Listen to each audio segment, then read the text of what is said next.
저는 오늘 제가 평생 뒷바라지한 두 동생을 법정에 세우기로 결심했습니다.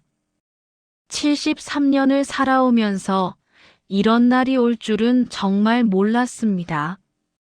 제 피부치를 제 손으로 키운 동생들을 고소하게 될 줄은요. 법원 앞에 서서 차가운 겨울바람을 맞으며 저는 50년 전 그날을 떠올렸습니다. 1970년 겨울이었습니다. 저는 21살 우리 집 5남매 중 맞이였죠. 아버지는 폐결핵으로 누워 계셨고 어머니는 품팔이로 하루 종일 남의 집 일을 하셨습니다. 그래도 6식구가 먹고 살기엔 턱없이 부족했습니다. 순자야, 너 내일부터 공장 나가야겠다. 어머니의 말씀에 저는 고개를 끄덕였습니다. 이미 예상하고 있었으니까요. 고등학교 졸업장을 받던 날 선생님께서 대학 진학을 권유하셨지만 저는 웃으며 거절했습니다. 속으로 생각했습니다. 대학? 그건 우리 집엔 너무 먼 이야기야. 동생들이라도 제대로 공부시켜야지. 그렇게 저는 청계천 피복 공장에 들어갔습니다. 아침 7시부터 밤 11시까지 하루 16시간을 재봉틀 앞에 앉아 있었습니다. 손가락은 바늘에 찔려 피멍이 들고 허리는 끊어질 것 같았지만 참았습니다. 한 달에 7,000원. 그게 우리 가족의 생명줄이었으니까요. 언니 배고파. 막내 동생 영희가 울먹이며 말했습니다. 그 순간 제 가슴이 찢어지는 것 같았습니다. 이 아이가 무슨 잘못이 있다고. 태어난 게 잘못인가? 저는 제 밥그릇을 영희에게 밀어주고 물로 배를 채웠습니다. 그게 일상이었습니다. 1972년 동생 철수가 중학교에 입학했습니다. 순자야, 철수 학비가 문제다. 3,000원이나 되는데. 어머니의 걱정 섞인 목소리에 저는 망설임 없이 대답했습니다. 제가 야간 알바 더 하면 됩니다. 철수는 공부 잘하잖아요. 꼭 공부시켜야 해요. 1973년 봄, 아버지가 돌아가셨습니다. 폐결핵으로 3년을 누워 계시다가 결국 세상을 떠나셨습니다. 장례비조차 없어서 저는 또 빚을 졌습니다. 순자야, 이제 내가 가장이다. 동생들 잘 부탁한다. 임종 직전 아버지의 말씀이 제 어깨를 짓눌렀습니다. 가장. 24살의 6식구의 가장이라니. 하지만 주저앉을 수 없었습니다. 어머니와 4명의 동생들이 저를 바라보고 있었으니까요. 그날부터 저는 낮에는 공장에서, 밤에는 식당에서 설거지를 했습니다. 잠은 하루 4시간. 몸은 천근만근이었지만 마음만은 가벼웠습니다. 철수가 공부만 잘하면 돼. 우리 집도 가난에서 벗어날 수 있어. 철수는 기대를 저버리지 않았습니다. 늘 전교 1등. 선생님들의 칭찬이 자자했습니다. 누나 덕분이야. 내가 나중에 크면 누나한테 다 갚을게. 철수의 그 말이 얼마나 든든했는지 모릅니다. 피곤함도 배고픔도 잊을 수 있었습니다. 1977년 이번엔 둘째 동생 영자가 고등학교에 진학했습니다. 영자는 미술에 재능이 있었습니다. 순자야, 영자 미대 보내고 싶은데. 화구값이 만만치 않구나.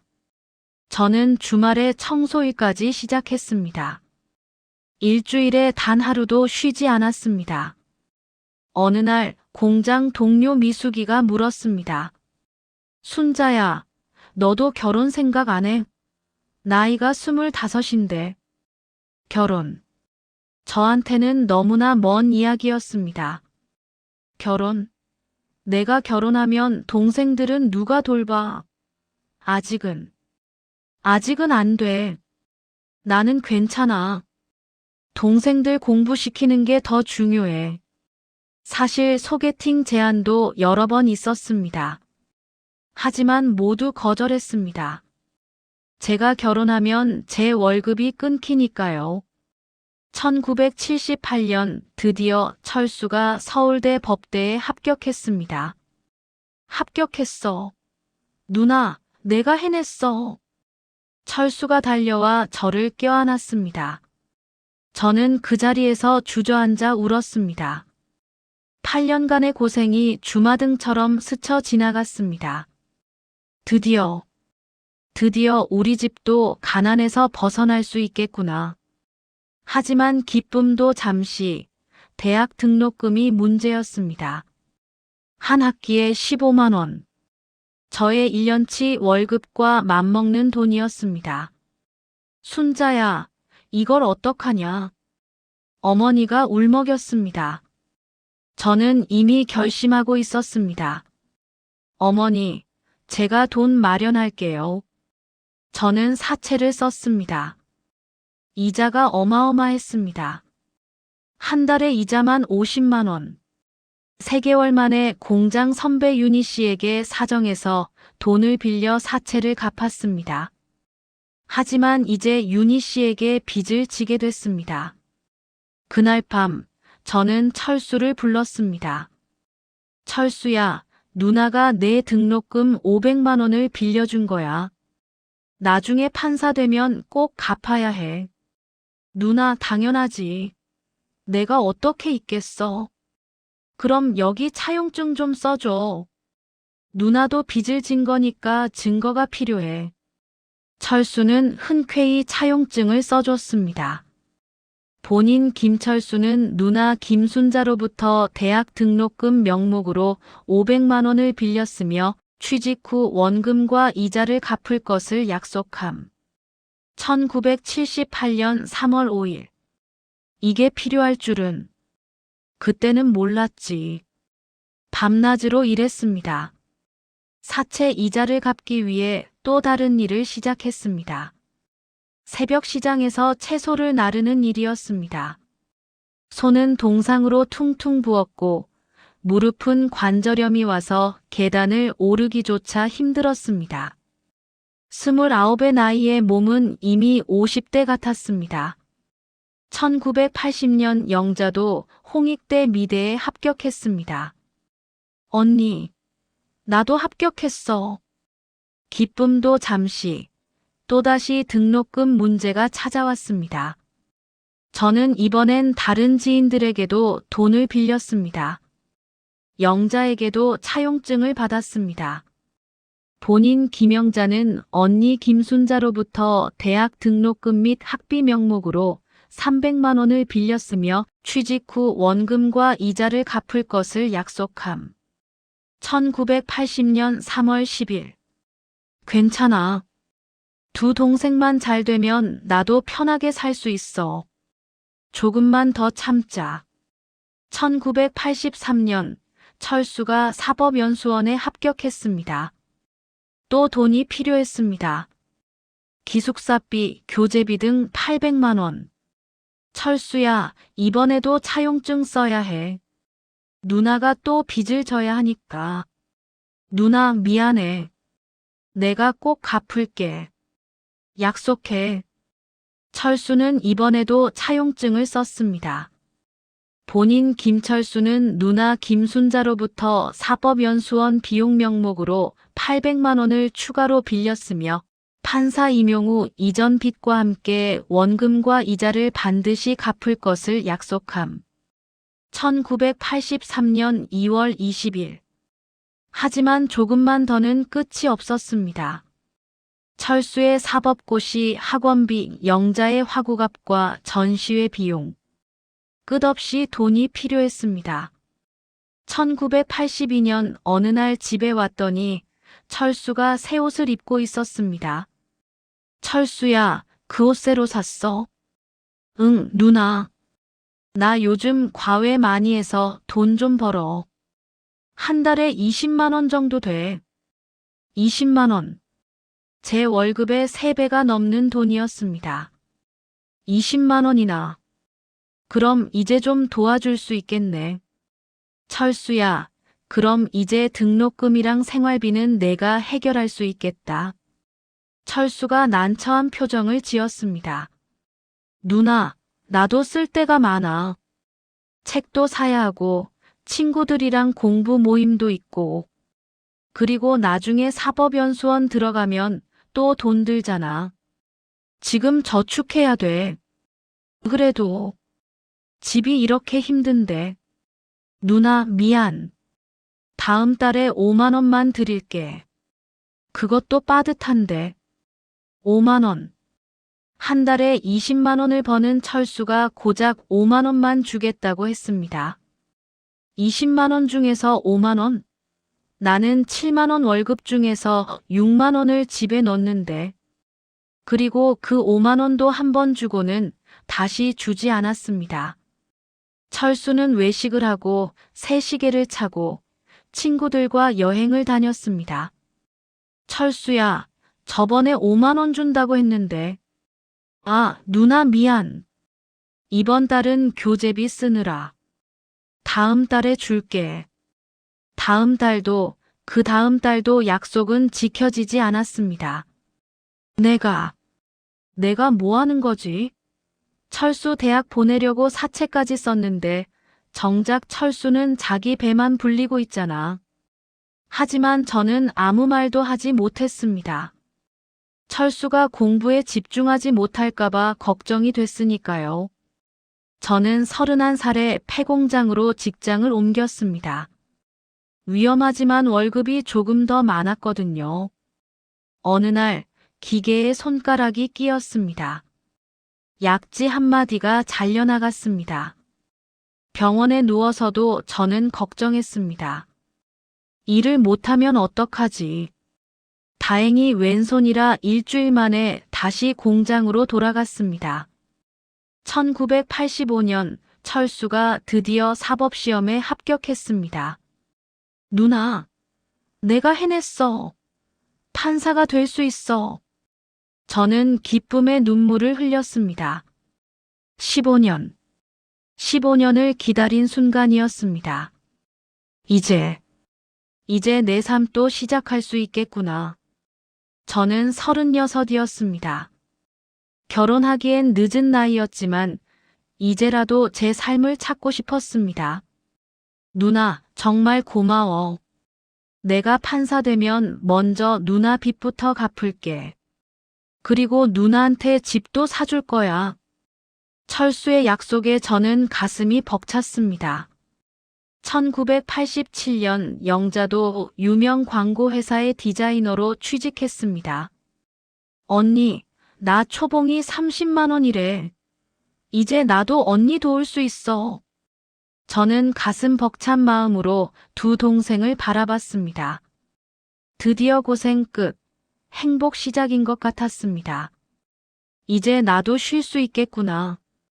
사채도 갚고 편하게 살 수 있겠어. 하지만 기대와 달리 현실은 달랐습니다. 철수가 판사가 되고 1년이 지났지만 제 빚에 대한 이야기는 꺼내지 않았습니다. 저도 먼저 말하기가 어색해서 기다렸습니다. 어느 날 철수가 결혼한다는 소식을 전했습니다. 누나, 나 결혼해. 신부가 의사야. 강남에 집장만 하려고. 그래, 축하한다. 근데 철수야. 누나 빚 이야기 기억하지? 조심스럽게 꺼낸 말에 철수의 표정이 굳어졌습니다. 누나, 지금 집장만 하는데 돈이 너무 많이 들어. 조금만 기다려줘. 나중에 여유되면 갚을게. 나중에? 언제가 나중이야? 사채 이자가 눈덩이처럼 불고 있는데. 하지만 저는 아무 말도 못했습니다. 동생 결혼하는데 물 끼얹을 수는 없었으니까요. 영자도 비슷했습니다. 언니, 나 유학하려고. 파리로. 회사에서 지원해준대. 유학? 그건 좋은데. 영자야, 언니가 그동안 내 학비랑. 언니, 그건 나중에 이야기하자. 지금은 유학 준비하느라 바빠. 그렇게 두 동생 모두 제 빚에 대해선 모른 척 했습니다. 뭐가 잘못된 걸까? 내가 뭘 잘못한 거지? 1990년 처음 사채를 썼을 때가 떠올랐습니다. 1978년 철수 대학 등록금을 위해 사채 500만 원을 빌렸습니다. 이자가 무서웠습니다. 한 달에 50만 원씩 불어났습니다. 3개월 만에 이자가 원금을 넘어설 것 같아 공장 선배 윤희 씨에게 사정했습니다. 윤희 씨, 제발 좀 도와주세요. 사채 이자가 눈덩이처럼 불어나서 500만 원만 빌려주시면 사채부터 갚고 천천히 갚을게요. 윤희 씨는 자기 집 전세금을 빼서 빌려줬습니다. 덕분에 사채는 갚았지만 이제 윤희 씨에게 빚을 지게 됐습니다. 순자야, 나도 사정이 있어. 매달 조금씩이라도 갚아줘야 해. 하지만 영자 학비도 있고 생활비도 빠듯해서 제대로 갚지 못했습니다. 1990년까지 12년. 원금 500만 원의 이자를 합치면 1,500만 원이 됐습니다. 윤희 씨가 집으로 찾아왔습니다. 순자야, 미안하지만 이제는 정말 갚아줘야겠어. 내 딸이 대학 가는데 돈이 필요해. 12년 동안 기다렸잖아. 저는 절박한 마음으로 철수에게 전화했습니다. 철수야, 누나가 정말 급해. 윤희 씨한테 빌린 돈 독촉이 심해. 제발 좀 도와줘. 누나, 미안해. 지금 아이 육아비에 아파트 관리비, 생활비까지. 나도 여유가 없어. 전화를 끊고 저는 멍하니 앉아 있었습니다. 여유가 없다고. 강남 아파트 살면서, 외제차 타면서. 1995년 저는 46이었습니다. 몸은 너덜너덜했고 빚은 이자가 붙어 2천만 원이 넘었습니다. 공장에서도 나이가 많다며 자르려고 했습니다. 저는 마지막 희망을 걸고 두 동생을 불러 모았습니다. 철수야, 영자야. 누나가 너희 둘 때문에 진 빚이 2천만 원이야. 이제 좀 도와줘. 누나 정말 힘들어. 철수가 먼저 입을 열었습니다. 누나, 그건 누나가 자기 마음대로 한 거잖아. 우리가 빚내달라고 했어. 저는 귀를 의심했습니다. 뭐라고? 내가 마음대로 했다고? 철수야, 내가 뭐라고 한 거야? 너 대학 등록금, 학원비, 사법연수원 비용. 그게 다 어디서 나왔는데? 그건 가족이니까 당연한 거 아니었어. 그리고 누나도 장녀니까 당연히 도와야 하는 거 아니야. 영자도 거들었습니다. 맞아, 언니. 우리 부모님도 언니가 동생들 챙기는 게 당연하다고 하셨잖아. 법적으로도 언니가 빚 갚을 의무는 우리한테 없어. 저는 그 순간 무너졌습니다. 25년간 쌓아온 모든 것이 한순간에 무너지는 느낌이었습니다. 이게 내가 키운 동생들이 할 말인가? 법적 의무? 가족이 법으로 따지는 거야? 너희들 양심이 있어? 내가 손가락 잘려가면서까지 번 돈으로 너희를 공부시켰는데. 철수가 차갑게 말했습니다. 누나, 감정적으로 굴지 마. 우리도 우리 가정이 있어. 누나 빚까지 책임질 수 없어. 그날 저는 세상이 무너지는 걸 느꼈습니다. 1998년 IMF 외환위기가 왔습니다. 저는 공장에서 잘렸고 빚은 3천만 원으로 불어났습니다. 일자리를 구할 수도 없었습니다. 49, 손가락 하나 없는 여자를 어디서 받아주겠습니까? 어머니가 돌아가셨습니다. 임종 직전 어머니가 제 손을 잡았습니다. 순자야, 미안하다. 너한테 너무 많은 걸 짊어지게 했구나. 어머니, 괜찮아요. 저도 가족이니까요. 철수하고 영자한테 잘해라. 그래도 가족이잖니. 가족. 가족이라는 게 뭐지? 나한텐 짐이었을 뿐인데. 장례식 날 더 충격적인 일이 벌어졌습니다. 어머니가 남긴 작은 전세금 2천만 원을 놓고 철수와 영자가 싸웠습니다. 철수 오빠, 이건 공평하게 나눠야지. 영자야, 내가 장남인데 더 받는 게 맞지 않아? 저는 어이가 없었습니다. 야, 너희들. 그 돈 내가 좀 써도 돼. 내 빚이 3천만 원이야. 그리고 그 전세금도 내가 대부분 보탠 돈이잖아. 철수가 차갑게 쏘아붙였습니다. 누나, 이건 어머니 유산이야. 법적으로 우리 셋이 3등분하는 거야. 누나 빚하고는 별개지. 결국 전세금은 셋으로 나눠졌습니다. 제목 670만 원. 빚에 비하면 턱없이 부족한 돈이었습니다. 내가 30년 동안 흘린 땀과 눈물이 겨우 670만 원이란 말인가. 2000년 저는 51살이었습니다.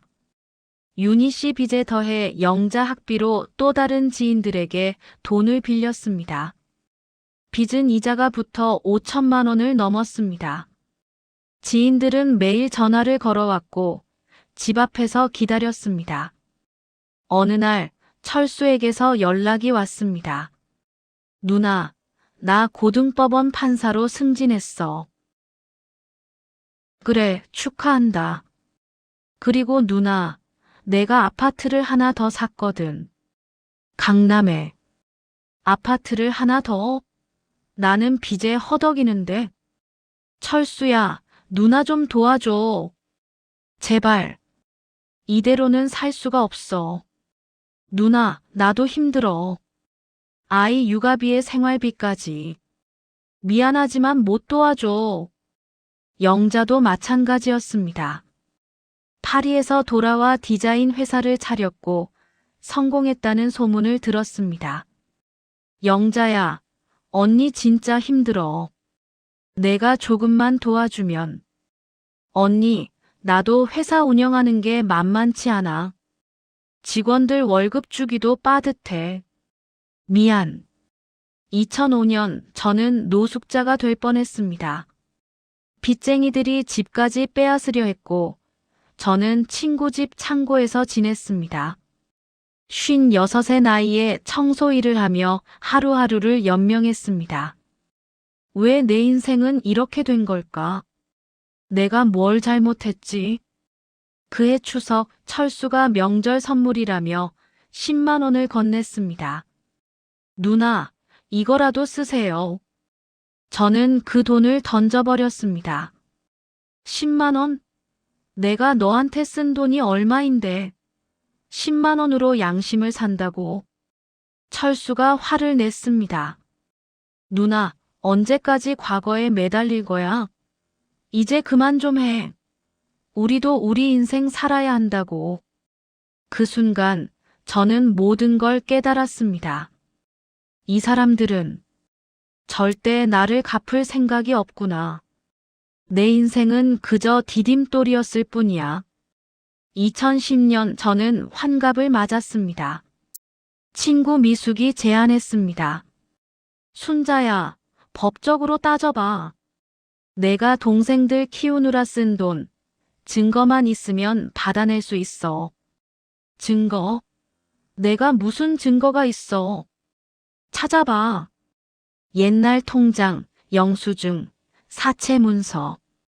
뭐라도 있을 거야.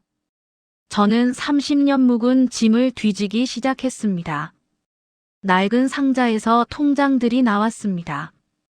1970년대부터 2000년대까지의 입출금 기록. 사채 계약서도 있었습니다. 철수 대학 등록금, 영자 미대 학비라고 메모가 적혀 있었습니다. 영수증 뭉치도 나왔습니다. 철수의 사법연수원 기숙사비, 영자의 화구 영수증들. 이게 내 인생이구나. 이 낡은 종이 쪼가리들이 내가 바친 40년이야. 저는 변호사를 찾아갔습니다. 젊은 변호사가 서류를 검토하더니 놀란 표정을 지었습니다. 어머니, 이게 정말 있으시군요. 차용증이 3장이나.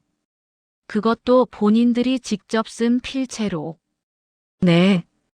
그때는 설마 이렇게 될 줄 몰랐어요.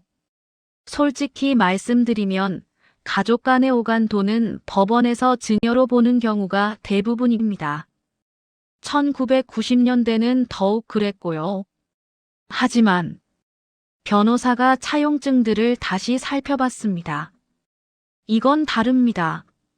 취직 후 원금과 이자를 갚겠다는 명확한 문구가 있고 본인들의 자필 서명까지 있습니다. 이건 금전 소비대차 계약으로 볼 수 있어요. 게다가 3장 모두 같은 형식이면 이게 단순한 가족 부조가 아니라 명백한 대여였다는 걸 증명할 수 있습니다. 정말요? 제가 돈을 돌려받을 수 있나요? 가능합니다. 특히 피고들이 모두 고소득 전문직이라는 점, 그리고 30년 가까이 한 푼도 갚지 않았다는 점이 유리하게 작용할 겁니다. 차용증에 취직 후라고 명시되어 있으니 이미 변제기가 도래한 거죠. 저는 떨리는 손으로 소장을 작성하기 시작했습니다. 청구 금액 1억 5천만 원. 원금 5천만 원, 30년간의 이자와 정신적 피해 보상금을 합친 금액이었습니다. 이게 정말 옳은 일일까? 가족을 법정에 세우는 게. 하지만 저는 멈출 수 없었습니다. 이미 가족은 깨진 지 오래였으니까요. 2015년 3월, 첫 재판날. 철수와 영자는 충격에 빠진 얼굴로 법정에 섰습니다. 누나 미쳤어? 가족끼리 법정에서 만나. 철수가 떨리는 목소리로 말했습니다. 저는 차분하게 대답했습니다. 가족. 너희가 날 가족으로 대한 적이나 있어? 재판이 시작됐습니다. 저는 30년간 모은 모든 증거를 제출했습니다. 가장 중요한 것은 3장의 차용증이었습니다. 피고 김철수가 1978년, 1983년에 직접 작성한 차용증 2장, 총 1,300만 원. 피고 김영자가 1980년에 작성한 차용증 1장, 300만 원. 모두 취직 후 원금과 이자를 갚겠다는 명확한 약속이 기재되어 있습니다. 제 변호사가 차용증들을 제시했습니다. 통장 거래 내역 1970년부터 2000년까지 매달 월급의 80%를 동생들 학비와 생활비로 송금한 기록.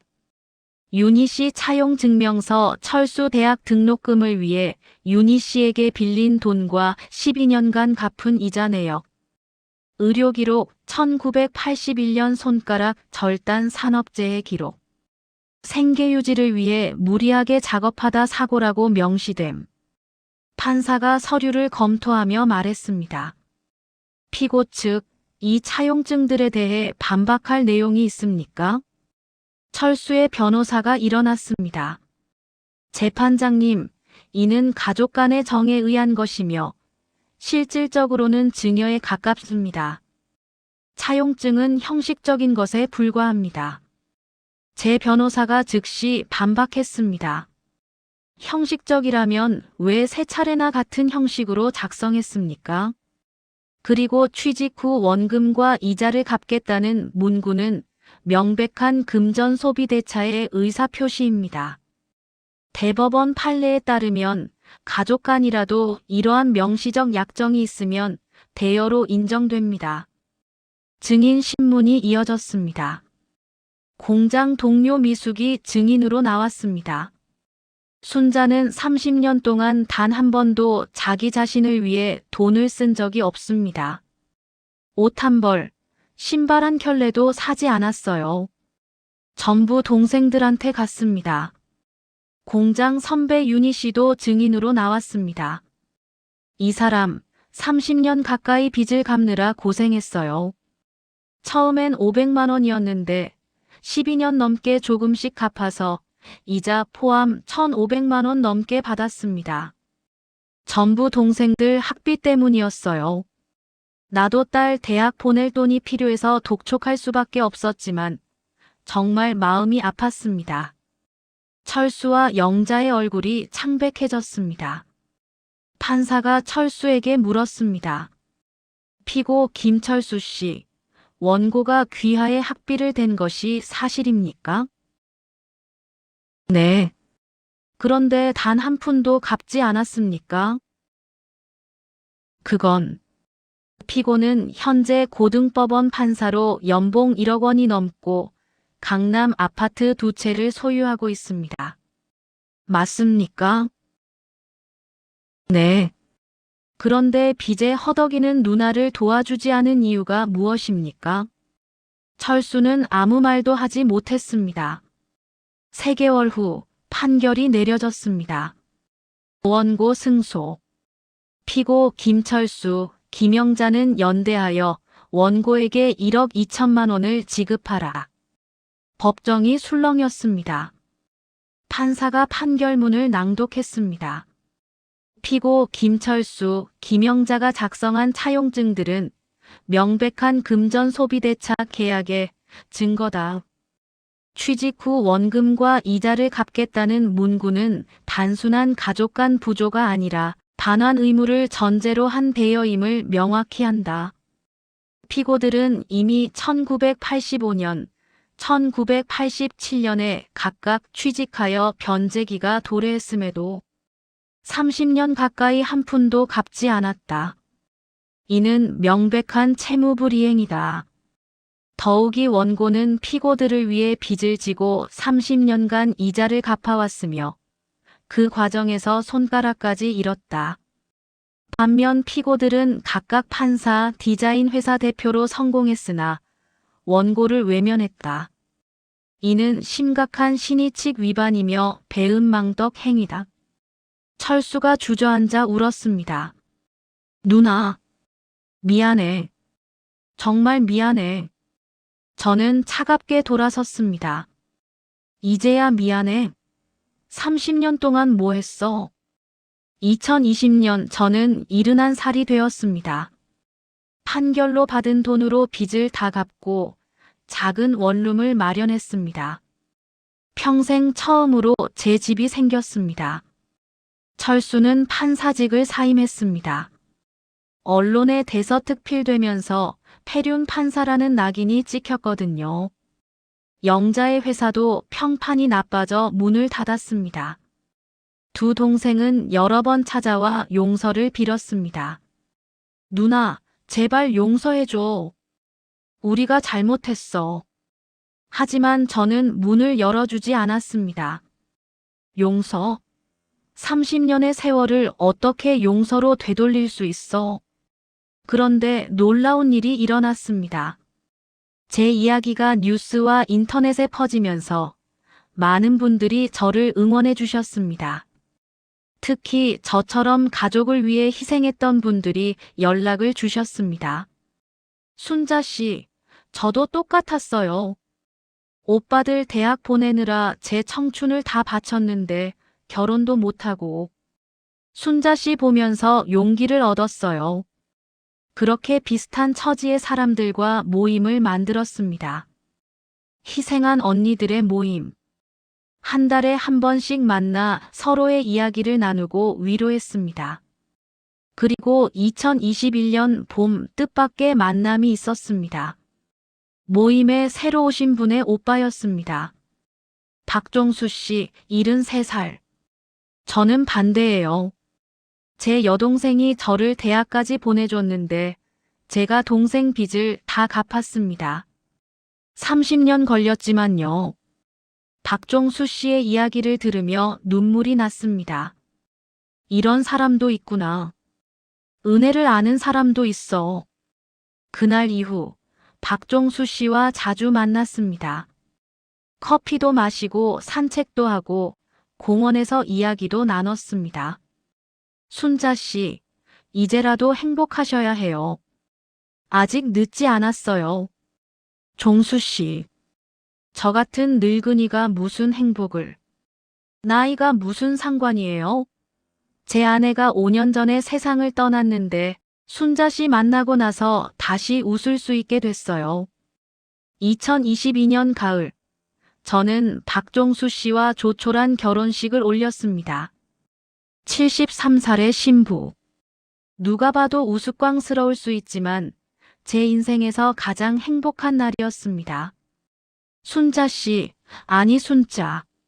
남은 인생은 우리 둘이 행복하게 살아요. 네, 종수 씨. 고맙습니다.